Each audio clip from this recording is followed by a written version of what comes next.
it's something that everyone I know has experienced depression, and it happens to all of us to the best of us at all different times of our life, and I thought, I'll use what we do at UI, Universal Intelligence, and tap in and see if I could get some insights for people who have depression or for people who know of people who have depression, so people can get the assistance and support they need to help put depression in the past. And that's, Mary, as you know, the great thing about, when we use our whole brain intelligence, we can access insights that have really been elusive to most professions, psychology and the medical profession.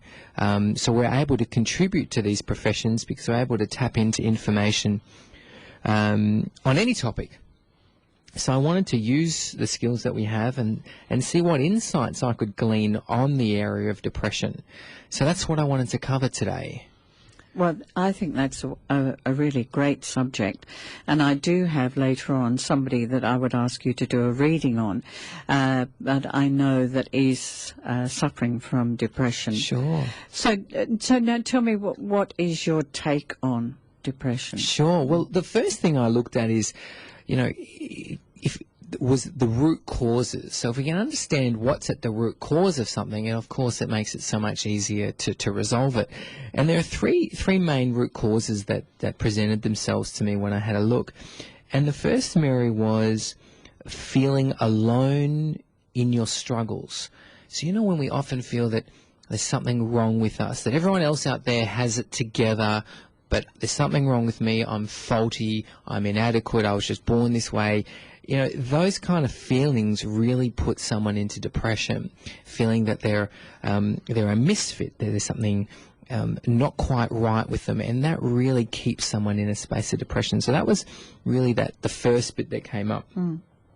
The second feeling at the root cause of depression, and by the way, these are not all happening at once, it can be either of these or a combination of these, is the feeling of being completely unloved or unappreciated.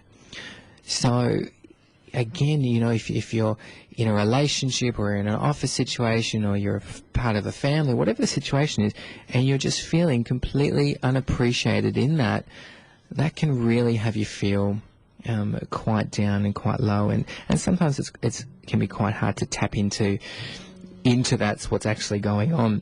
And the third one that came up was, and this is a really big one, is feeling that you can't get it right.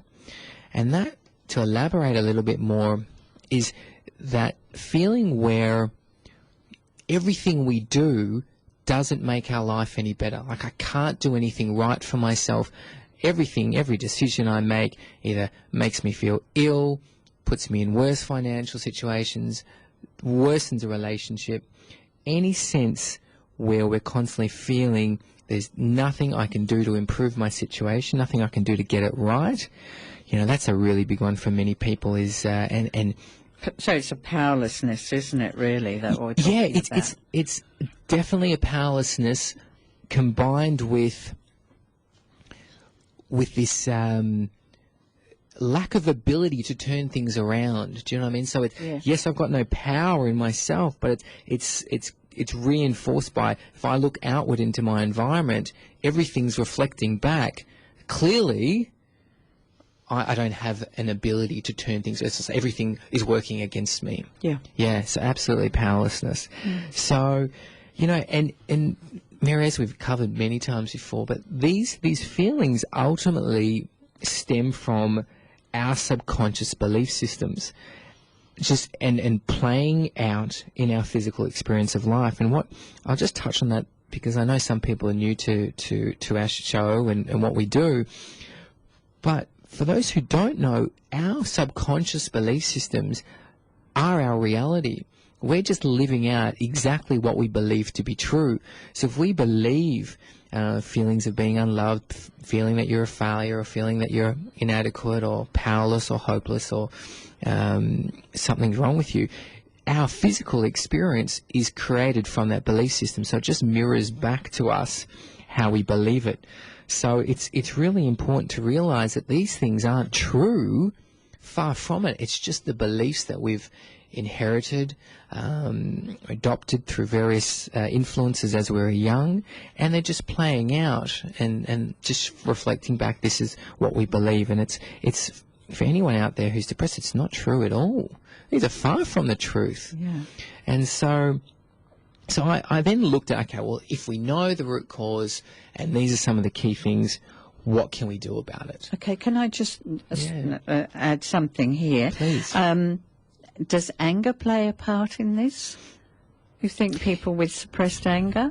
Yeah. Look, anger from in a lot of ways is more a symptom rather than a cause. So if you trace it back, there's the anger because there's frustration that they can't get it right, or there's an anger that they're not heard, or there's an anger that they don't have a voice. So anger seems to be more of the symptom from that root cause. Right. Okay, that's good. That's good. It's a great question. Yeah. It is really important to get clear on what is the symptom versus what is the cause. Yes, and that's where people, I guess, come unstuck, is they're focusing all their energies on, well, let's tackle the migraine or let's tackle the anger, when really that's just a symptom playing out from that underlying belief that we need to address. Yeah.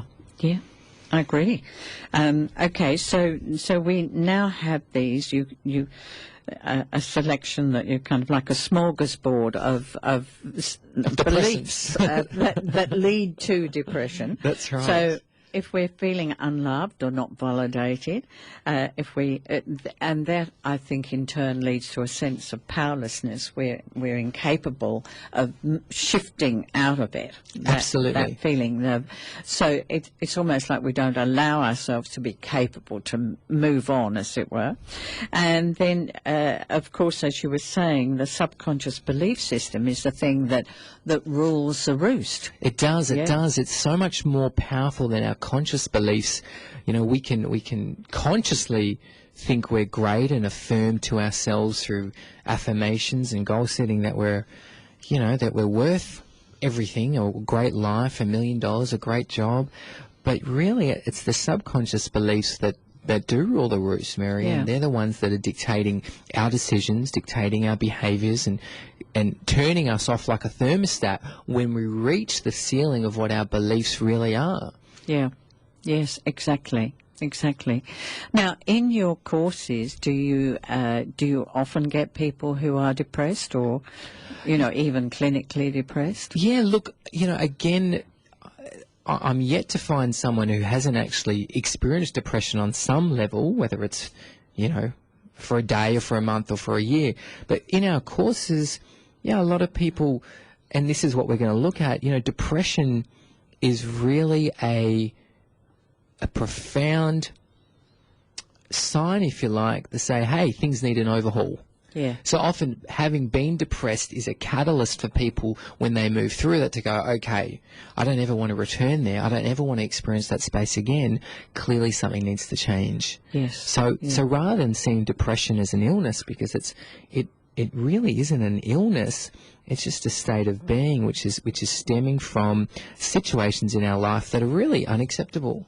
And, of course, depression can be at all levels. I mean, you can have like a chronic depression, which almost disables you in certain ways. Like, it's hard to get up in the morning, or it's hard to take a really vital look at the things that you need to do, your responsibilities, like, pulling the weeds out of the garden or taking the cobwebs down. I know these sound like silly things, but when you're in full health, as it were, those type of things just are easy. Yes, but they're easy for you to do when you're in a state of health. Absolutely, and that's the thing. Yeah, I remember, and it's not quite, when my wife was pregnant, and, as a pregnant woman, you go through different states and emotional states. I remember she was in a depressed state at that point in time where hormones were flying, and she was unpacking the dishwasher, and she got to the glasses, and all of a sudden she just burst out in tears.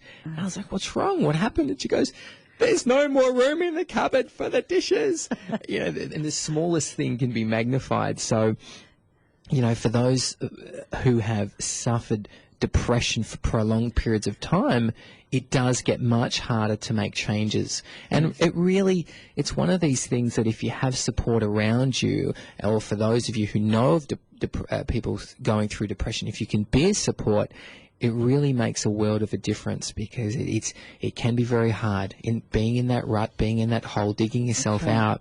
When you're feeling powerless, when you're feeling hopeless, when you're feeling unloved, it's a pretty hard space to pull yourself out of. It is.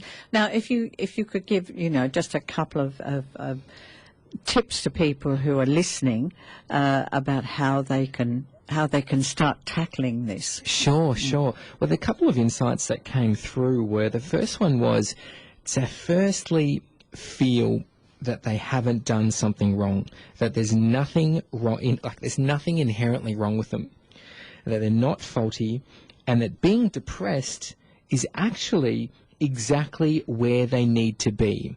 And this is a tough one to let in, but when you can accept that's exactly where you need to be, you start getting powerful, because it's no longer you're faulty or you're doing something wrong. And once you accept that it's the perfect place, because you can start to understand that being depressed is a way in which your life, your body, everything, your body, mind and soul is reflecting back to you and saying, hey, you've gotten this way because you've allowed things in that make you miserable. So things need to change. So depression is really that signpost saying, all right, life needs an overhaul. Let's look at it. Yeah. So that's really the first bit, is just letting in that it's the perfect place. There's nothing wrong with you. Just life needs to change. Yes. Acceptance to me has always been such a powerful thing, accepting where you're at, because once you accept it, it takes away the conflict.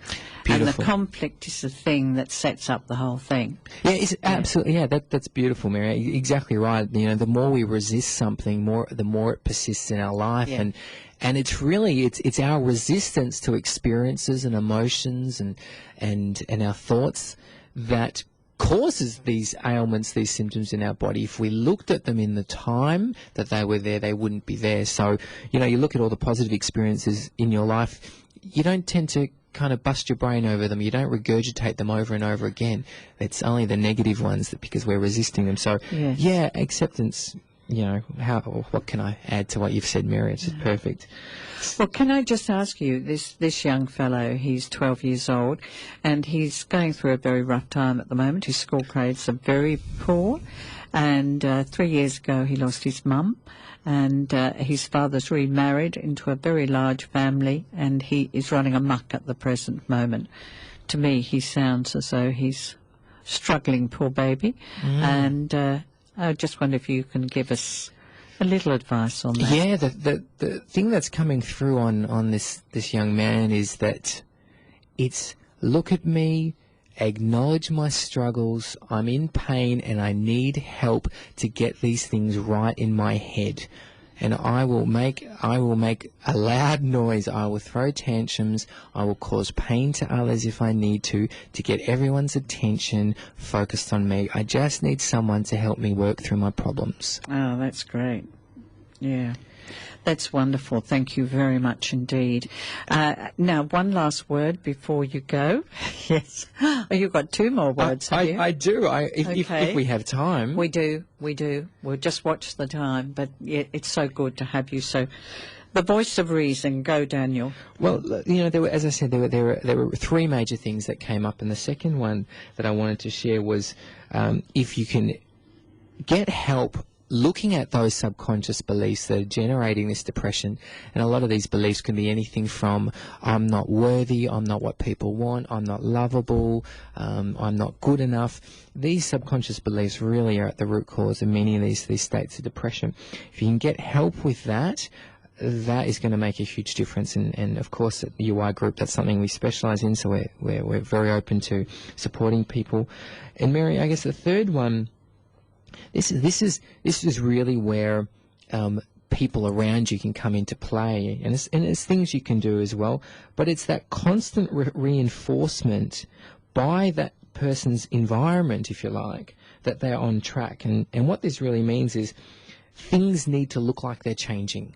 Yes, that's really important for people in depression. They need to see that things aren't stagnant, that they're no longer in a rut. And it can be really small things. It's like different friends turning up, healthier foods are coming into their life, houses are being cleaned, they're living in slightly cleaner conditions, they're doing a slight bit of exercise more than they ever did, they're getting more praise, they're getting more acknowledgement, people are showing more appreciation for who they really are. And it really is, it doesn't have to be huge changes like a enormous career change. Little things changing around the house or changing in their diet and changing people around them, showing appreciation and gratitude for this person can make a huge difference. It's just that tiny little thread. If we can start taking those little baby steps, that really helps people move through it. Well, that's it. It's always one step at a time, isn't it? Yeah, absolutely. And acceptance and acknowledgement of where you're at, and then that's half the battle. And likewise, if you know of people who are depressed, the acceptance and acknowledgement of where they're at, and not seeing them as handicapped or as having a disease as something wrong, because then that, you've got to have that acceptance to allow them to see that there's nothing wrong with themselves as well. Well, they're all special people, aren't they? And we're all special people ourselves. Do you have a website that people can refer to? Yes, please. Yes. And we've got this new facility where people can come in and ask questions through Universal Intelligence, and we'll tune in and give you answers. So on our website, the address is www.accessingui.com. Accessingui.com. Right, fantastic. And of course, we've been listening to the sane and sage voice of Daniel Rechnitzer. I said it. And we'll go out with Imagine by John Lennon. Beautiful. Very Thanks, fitting Mary. for you.